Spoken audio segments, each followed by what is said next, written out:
Bonjour à tous et bienvenue dans cette nouvelle vidéo. Donc aujourd'hui nous allons voir comment installer Visual Studio Code et surtout comment bien l'installer. Parce que du coup j'ai eu énormément de personnes qui me demandent de l'aide, mais qui en fait ils font des fautes bêtes, par exemple des fautes d'orthographe, etc.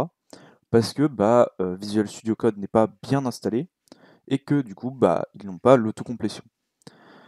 Du coup, là, on va voir comment installer Visual Studio Code pour Unity et avoir la full autocomplétion et voilà. Donc, déjà, qu'est-ce que Visual Studio Code? C'est un IDE, du coup, fait par Microsoft, qui est assez léger et modulaire. Donc, en gros, c'est basé sur des extensions.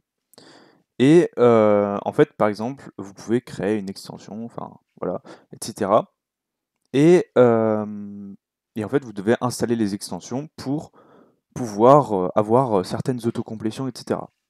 Donc c'est majoritairement fait pour on va dire, enfin en fait c'est tout type de langage, hein. Vous pouvez à la fois faire du HTML, CSS dessus, du JavaScript, donc comme là sur l'image, que du C ou du C++, du C Sharp.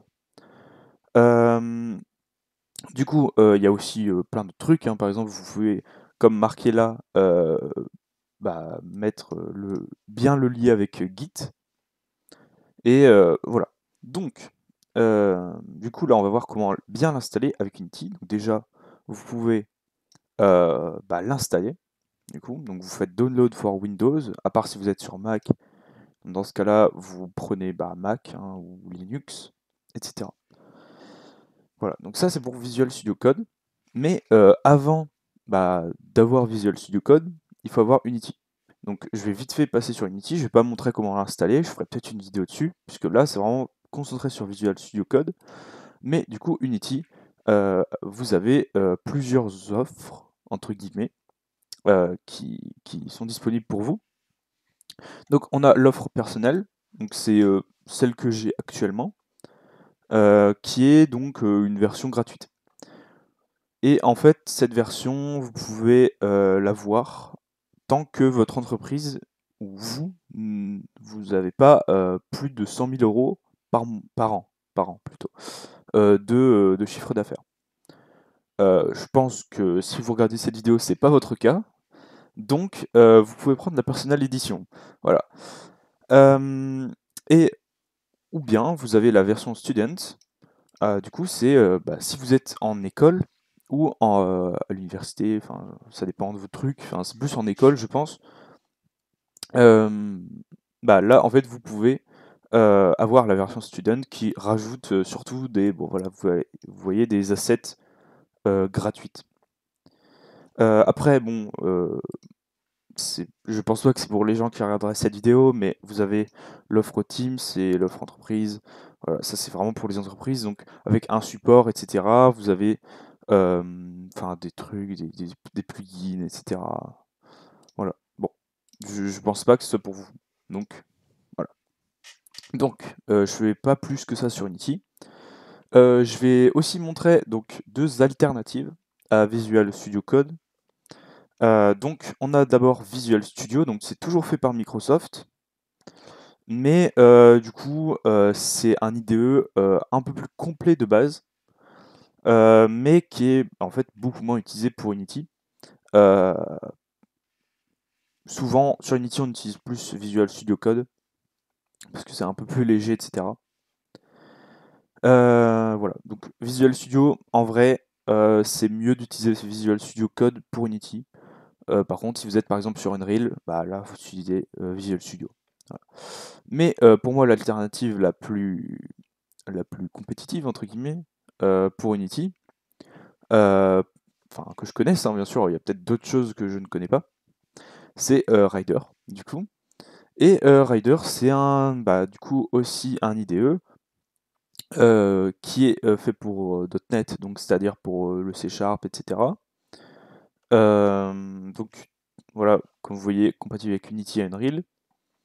Et en fait, Rider a plein d'avantages que n'a pas Visual Studio Code, et Visual Studio Code, bien sûr, a des avantages que n'a pas Rider. Notamment, le plus gros inconvénient de Rider, c'est le fait que ce soit payant, si je ne me trompe pas, à part si vous êtes étudiant. Donc si vous êtes étudiant, normalement, vous pouvez avoir Rider. Voilà. Voilà, je fais pas plus sur Rider, mais c'est juste pour vous montrer 2-3 alternatives, au cas où que bah, vous aimez pas Visual Studio Code. Voilà. Donc, vous pouvez télécharger, donc, comme j'ai dit, Visual Studio Code. Et pour faire fonctionner tout ça, il faut donc .NET. Donc .NET, bah, en fait, c'est un framework, un SDK surtout, enfin, ouais, c'est un SDK, donc Software Development Kit, donc littéralement un kit de développement de logiciels. Et du coup, en fait, c'est là où il y aura toutes les ressources pour faire, bah, pour le C#, etc. Enfin, plus que le C#, hein, mais voilà. Là, il y a deux versions, donc il y a .NET 7 et .NET 6. Et comme vous voyez par cette petite astuce d'UI, c'est que bah, en vrai, c'est plus conseillé cette version-là. Elle est plus mise en avant. Donc, même si celle-là a un long terme support, donc elle sera supportée plus longtemps, euh, celle-là a l'air d'être recommandée. Parce que bah, elle est mieux. Enfin, c'est la 7, quoi, genre.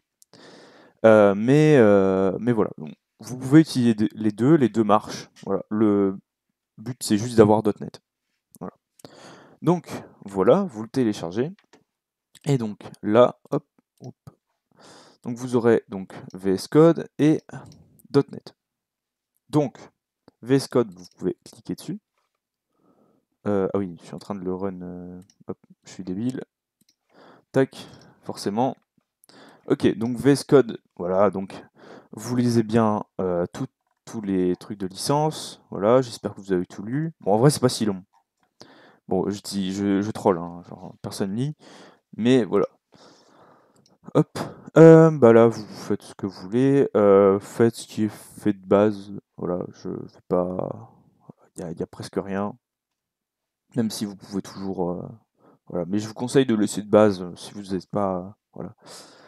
Hop. Et vous installez. Voilà. Pas besoin de faire de trucs en plus. Voilà. Ok, oui. Tac. Donc ça, on s'en fout. Et .NET. Et j'espère qu'il va pas me dire que je l'ai déjà. Non, voilà. Donc moi j'ai pris .NET 7. Voilà. Donc .NET, voilà, hop, et là vous installez. Voilà, c'est pas plus compliqué. Moi je vais pas le faire parce que j'ai déjà .NET, mais globalement vous l'installiez, c'est tout. Euh, voilà, et il faudra peut-être, il me semble, redémarrer votre PC, si je ne me trompe pas. Voilà. Tac. Une fois que vous avez installé les deux, donc vous lancez Unity, que vous aurez installé ou vous avez sûrement déjà installé. Tac. Donc là, bon, j'ai pris un de mes tutos au pif.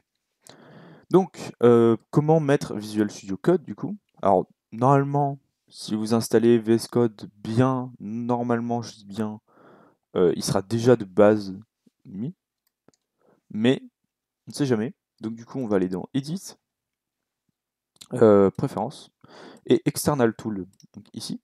Et là, vous voyez qu'il y a Visual Studio Code et il y a vos autres IDE compatibles. Donc, moi, j'ai les trois, j'ai Rider, Visual Studio et Visual Studio Code. Pourquoi j'ai les trois? Parce que bah, voilà, genre Visual Studio, je l'utilise pour Unreal, et pour tout ça, enfin bref, Visual Studio Code pour le C Sharp, et Rider, j'utilise à la fois j'utilise pour un peu tout, voilà, donc, et aussi pour les shaders. Voilà. Normalement, vous aurez juste à faire ça. Si jamais vous l'avez pas, vous faites Browse, et du coup, vous allez n'importe où, et enfin, vous allez où vous avez installé VS Code. Donc, c'est assez simple.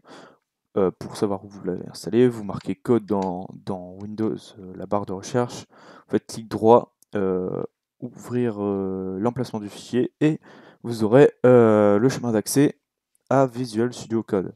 Mais comme je vous dis, normalement, il est installé. Enfin, il est bien configuré. Donc là, Generate CS Project File for... donc ça, moi j'ai rien coché, mais ça peut être des fois important de cocher certains trucs. Je vais pas vous détailler, mais globalement, c'est les CS Project, c'est des petits fichiers. Alors je vais vous montrer rapidement. Tac. Des petits fichiers. Alors vous voyez que là, il y en a 1 million, parce que tout est généré, du coup. Mais du coup, en fait, c'est ce qui s'appelle des assemblies, enfin, bref, des fichiers DLL, donc en gros, c'est des fichiers compilés. C'est comme ça euh, que Unity utilise les packages Unity, etc. Et du coup, il demande est-ce que tu veux générer un CS project par, par truc compilé, en fait. Voilà, c'est juste ça, voilà, globalement. J'ai fait vraiment une explication de merde, mais voilà. Donc là il m'a tout mis, hein. Genre, clairement, normalement, il n'y a pas tout ça. Normalement, tous les fichiers Unity, ils sont pas comme ça, mais moi, je les ai. Enfin bref. Enfin bref, ça, on s'en fout. Et vous pouvez faire Generate, Project File, si jamais vous avez des problèmes. Enfin bref. Du coup, tout ça n'est pas terminé. Vous faites clic droit Open C# Project. Donc c'est comme ça qu'on ouvre VS Code de manière propre, même si vous pouvez double-cliquer sur un script, pareil. Hop. Et du coup, ici, alors vous avez Welcome, mais enfin voilà. Là, normalement, si vous cliquez sur un... Alors moi j'ai un thème. Je vais remettre le thème de base. Comme ça, genre vous serez pas perdu. Il est où? Voilà. Donc ça c'est le thème de base. Et il est possible que là, enfin c'est même à peu près sûr, que ça soit blanc et que ici vous avez pas les zéro références, etc. Et en fait ça, c'est tout simplement parce que vous n'avez pas installé les extensions. Et c'est normal parce que si vous venez de l'installer, bah vous n'avez pas les extensions.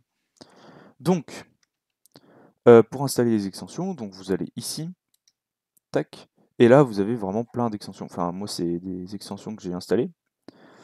Il y a majoritairement des thèmes, parce que j'adore changer de thème.